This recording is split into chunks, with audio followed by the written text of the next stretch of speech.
If you were someone that you know is thinking about joining the Army National Guard, watch this video first. Listen, I remember being a lot younger. I remember being 19, not knowing what I wanted to do. I remember graduating high school in 2018. I had plans to go to college. That didn't work out. And then I just started job floating. I just started going from one job to the next job to the next job, telling myself that I was chasing that bag, but really, I was just wasting time. I was spending more money than I was actually making, and I had no real stability. I had no real strong foundation, and at the end of the day, I was just screwing up my work history. But I remember being young and not knowing what to do. And if you're a young person that's thinking about joining the Army National Guard, and you don't know what you're gonna do today, tomorrow, you don't even know what you're gonna do within the next year, it's not a bad idea. But at the end of the day, it has to be something that you want to do. It can't be something that you're forced to do. It can't be something that your friends or your friend group persuade you into doing because they're gonna do it. It can't be something that your mom, dad, brother, sister, grandma, uncle, aunt are in your ear telling you you need to join, because at the end of the day, it needs to be your decision because it's your life.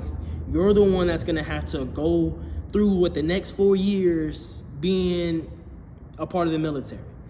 And I think that is the most important thing you have to come to terms with at the beginning, that this is my choice. I signed up for this. No one forced me to do this.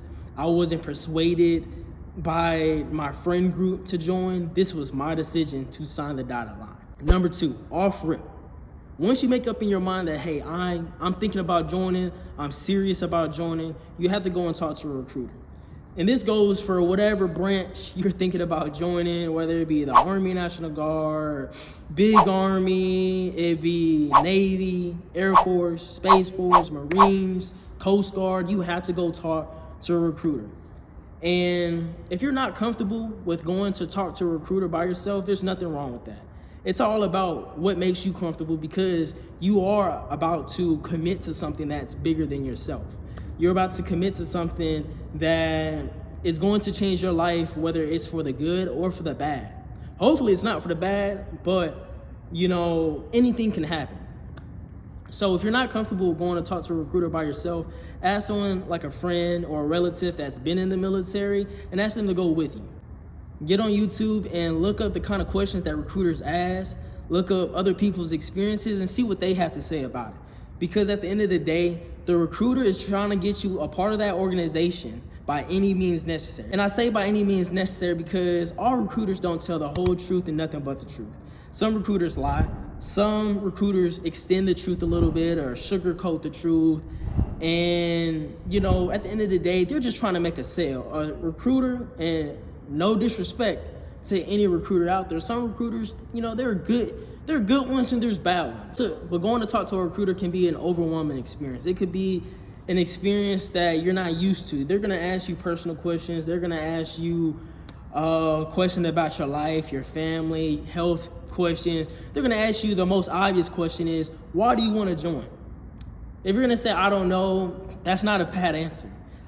Some people don't know what they're going to do with their life. Some people don't know what they're going to do tomorrow. There's nothing to really be embarrassed about, because at the end of the day, this is to make you better. This is to set you up with perhaps a lifelong career in the military, perhaps just to set you up for the next 4 to 6 years of your life. This is just to give you a good foundation, put it that way. But, big but here, but every recruiter isn't always looking into the best interest of said individual like yourself. They will try to sell you on a pitch. They might try to sell you on, you're gonna get you a Scat Pack, you're gonna get you a Charger, you're gonna get you whatever car, you're gonna have this house, you're gonna have this, it's gonna be like this. One thing I remember my recruiter telling me, join the Army National Guard, it's like a vacation from your normal 9 to 5. I've been going on 6 years. This is my last couple months in the uniform, and there hasn't been one time when I was like, man, this is a vacation.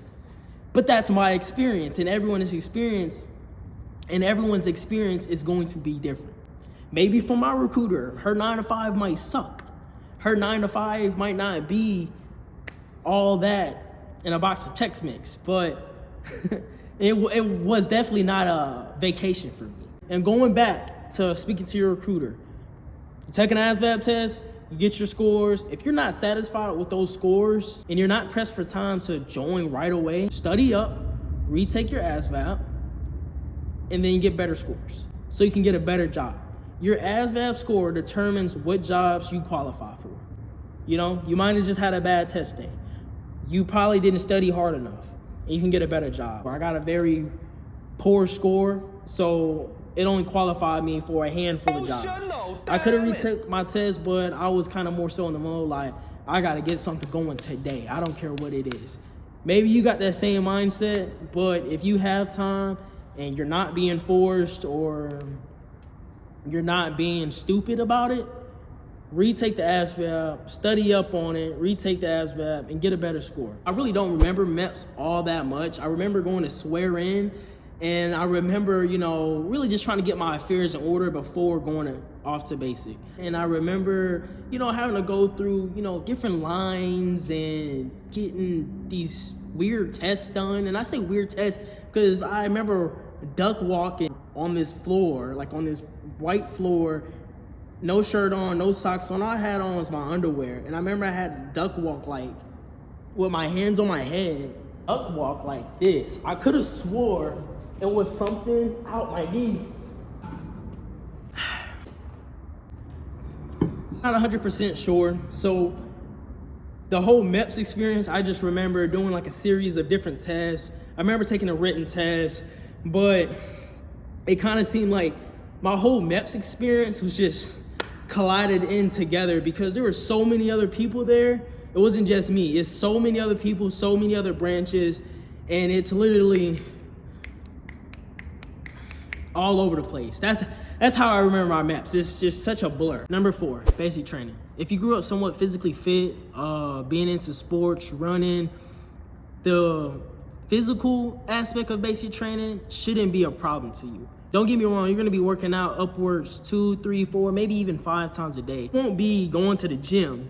You won't be working out for 30, 45 minutes straight, but you're gonna be physically exhausting yourself every day. Physically, you're gonna be in the best shape of your life when you leave. In my opinion, I was anyway. Mentally, if you're someone that grew up spending all your holidays with your loved ones, your family, if you're going during Thanksgiving like I did, if you're going to be there for your birthday, those are the days to me that made basic training the hardest. But as far as basic goes, you wake up every day with the right mindset.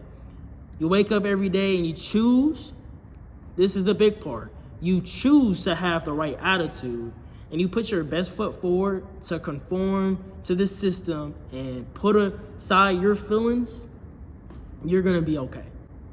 It doesn't take the strongest person to get through basic training. It doesn't take the most athletic person to get through basic training. You don't have to have a mind of steel to get through basic training. You can come in the worst shape of your life. You can come in skinny, somewhat big and husky, and you get through it, for sure. But it's all on you. Basic training, the military in itself, is all about what you make it. So if you make it hard, it's going to be hard. If you don't try, it's going to be hard. It's going to be long, it's gonna be stupid, and you're gonna feel like it's a waste of your time if you don't give in like you're supposed to. If you wanna hear some stories from my basic training and some of my experiences, let me know down in the comments. And even if you don't let me know down in the comments, they're coming your way regardless. Number 5, AIT. AIT stands for Advanced Individual Training. This is where you learn how to do your job. Whatever you signed up for at MEPS, whatever you told your recruiter that you wanted to do, this is where you learn how to do it. I decided to be an 88 Mike, and this is where I learned to become a truck driver. AIT is very similar to basic, but in AIT, you're expected to know how to be a soldier already. You learned that in basic. In basic training, compared to AIT, you're supposed to have more freedoms with AIT. You're able to go on post. You're able to walk on post and go to the mall, which is the PX. You're able to go get a bite to eat on the weekends, right? You don't have to go to the DFAT. You're able to go on post and, you know, essentially do whatever you want to do. Go bowling in that little area, go to the movies, and you don't have to necessarily be with your company throughout that whole day. You can meet up with other companies. You can go to lunch if you want. If you want, you can go to breakfast if you want. You don't have to. There is no set time to wake up on the weekends. But far as your training day, your Monday through Friday, your 9 to 5, you're waking up, it might be 5, 6 o'clock in the morning to still do PT.